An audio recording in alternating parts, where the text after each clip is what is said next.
आज हम लोग पढ़ेंगे व्याकरण, शब्द और विचार।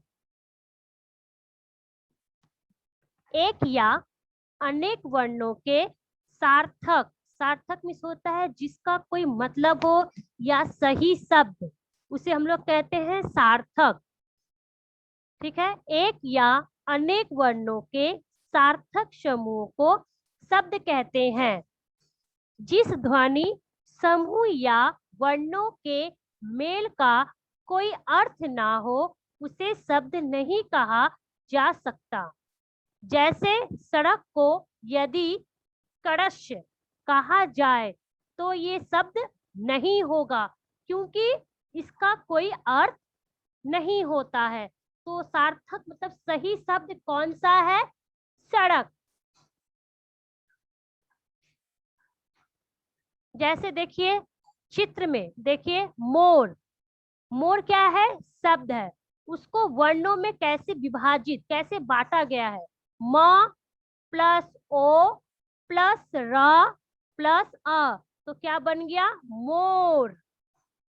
सेकेंड शेर, स स प्लस ए प्लस र प्लस अ, तो क्या बन गया? शेर।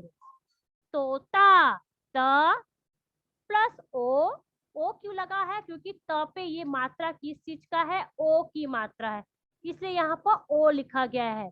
त प्लस ओ प्लस त प्लस आ इसलिए क्योंकि तोता, ता बोलने में आ का उच्चारण हो रहा है, तो ये आ, तोता। आपने ऊपर देखा वर्णों ध्वनियों के संयोग से शब्द बने हैं। ये सभी कुछ ना कुछ अर्थ लिए हैं। वर्णों के ऐसे मेल को शब्द कहते हैं। शब्दों का वर्गीकरण, शब्दों के वर्गीकरण के 4 आधार माने जाते हैं। पहला क्या है चरण?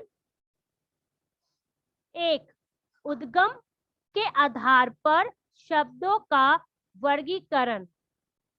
उद्गम, उद्गम का अर्थ होता है उत्पत्ति या जन्म। इस आधार पर देखा जाता है अमुक शब्द कहाँ से आया है तथा इसका संबंध कहाँ से है। उद्गम के आधार पर शब्द 4 प्रकार के होते हैं। एक, तत्सम शब्द। तत्सम शब्द होता है संस्कृत भाषा से लिया गया है। तत्सम शब्द क्या है?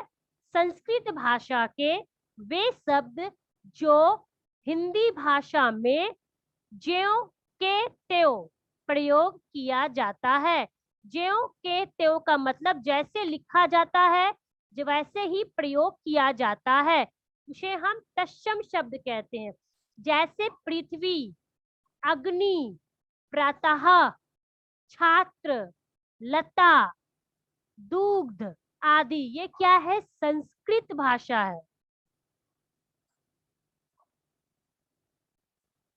उसके बाद 2, तत्भाव शब्द।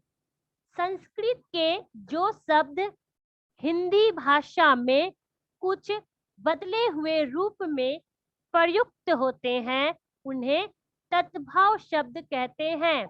जैसे तत्सम शब्द देख लीजिए, तत्भाव शब्द। तत्सम होता आम्र, हम लोग उसको तत्भाव में क्या बोलते हैं? आम। जैसे हम लोग रोज बोलचाल की भाषा में प्रयोग करते हैं। कर्ण, तो हाँ, कर्ण है तत्सम मतलब संस्कृत भाषा, उसको हम बोलचाल की भाषा में क्या बोलते हैं? कान। अच्छी, अच्छी को हम लोग बोलचाल की भाषा में तद्भाव शब्द में कैसे प्रयोग करते हैं? आंख। उच्च, ऊंचा। 3, देशज, देशज शब्द। जो शब्द क्षेत्र विशेष की विभिन्न बोलियों से हिंदी में आ गए हैं उन्हें देशज शब्द कहते हैं। जैसे चिड़िया, डिबिया, आटा, पत्थर, गाड़ी, घोंसला आदि। 4 विदेशी शब्द। इसके अंतर्गत विदेशी मतलब क्या? विदेश, फॉरेन। विदेश की भाषा को बोलते फॉरेन।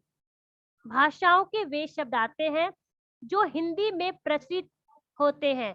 जैसे हम लोग अंग्रेजी भाषा में बोलते स्टेशन। स्टेशन क्या होता है? अंग्रेजी भाषा है, जिसको हम लोग हिंदी भाषा में प्रयोग करते हैं। स्टेशन, मोटर, बटन, डॉक्टर, ये क्या है? विदेशी भाषा है। फारसी में चपरासी, तख्त, बादाम, फौज आदि। अरबी भाषा में मकान, फकीर, औरत, आदमी आदि, ये सब विदेशी भाषा है। तो रचना के आधार पर शब्दों का वर्गीकरण। रचना या बनावट के आधार पर, रचना मीन्स जो हम लोग रचते हैं खुद पर, ठीक है। रचना या बनावट के आधार पर शब्दों को 3 भेद होते हैं: रूढ़ शब्द, यौगिक शब्द, योग रूढ़ शब्द। आप समझ लेते हैं रूढ़ शब्द क्या है। ऐसे शब्द जो अन्य शब्दों के योग से ना बने हो तथा जिनके सार्थक खंड किए जा सकते हैं, उन्हें रूढ़ शब्द कहलाते हैं। जैसे पुस्तक,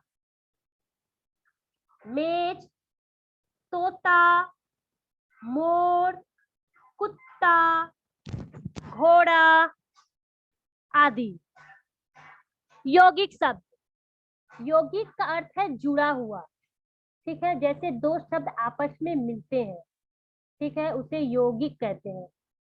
जिस रूढ़ शब्द से कोई अन्य सार्थक शब्द, सार्थक मैंने पहले ही कहा था, जिसका कोई मतलब या सही शब्द, ठीक है, जो जुड़कर अन्य सार्थक शब्द या शब्द खंड जुड़े जाने पर बनने वाले शब्द यौगिक शब्द कहलाते हैं। जैसे राज प्लस कन्या, तो क्या बन गया? राज कन्या। जल यान, जल प्लस यान, जलयान। रसोई प्लस घर, रसोई घर।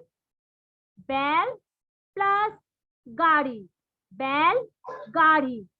स्नान प्लस घर, स्नान घर।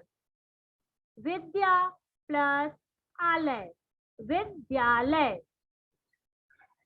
हर योग गुण शब्द, जो शब्द यौगिक होते हुए भी किसी विशेष वस्तु या संदर्भ के लिए प्रसिद्ध हो गए हैं, उन्हें योग रूढ़ शब्द कहते हैं, ठीक है। जैसे चारपाई, हम लोग चारपाई का मतलब क्या समझे?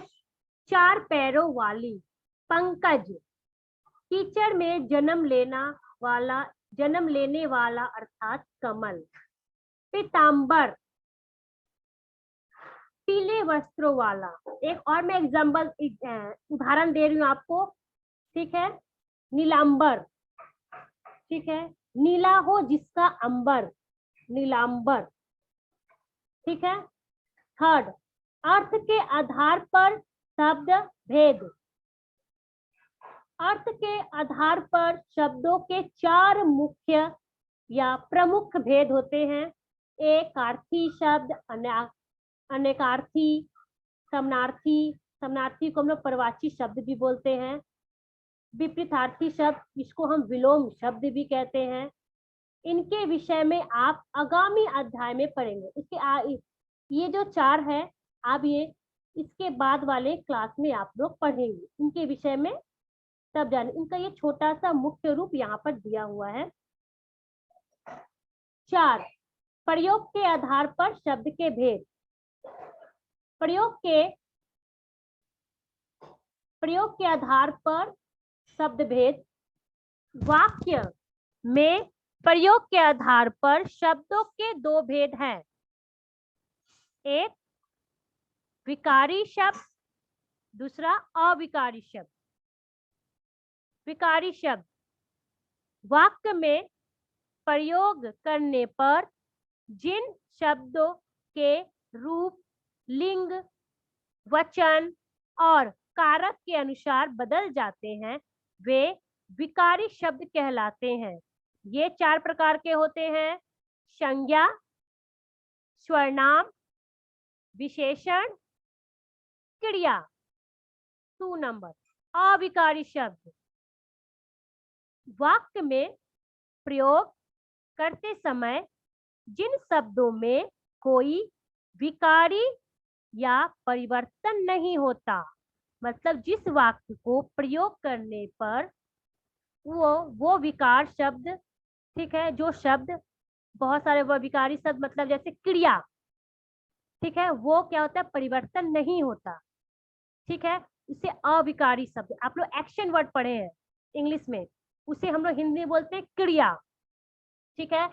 क्रिया शब्द मतलब वाक्य में क्रिया शब्द जो बदला नहीं जाता, वो होते हैं अविकारी शब्द। जैसे एग्जाम्पल मैं दे रही हूँ, घोड़ा तेज दौड़ रहा है, ठीक है।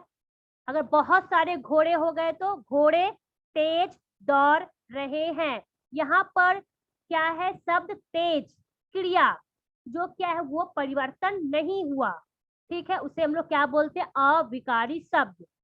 अविकारी को 4 भाग में बांटा गया है: क्रिया विशेषण, संबंध बोधक, समुच्चय बोधक, विस्मयादि बोधक।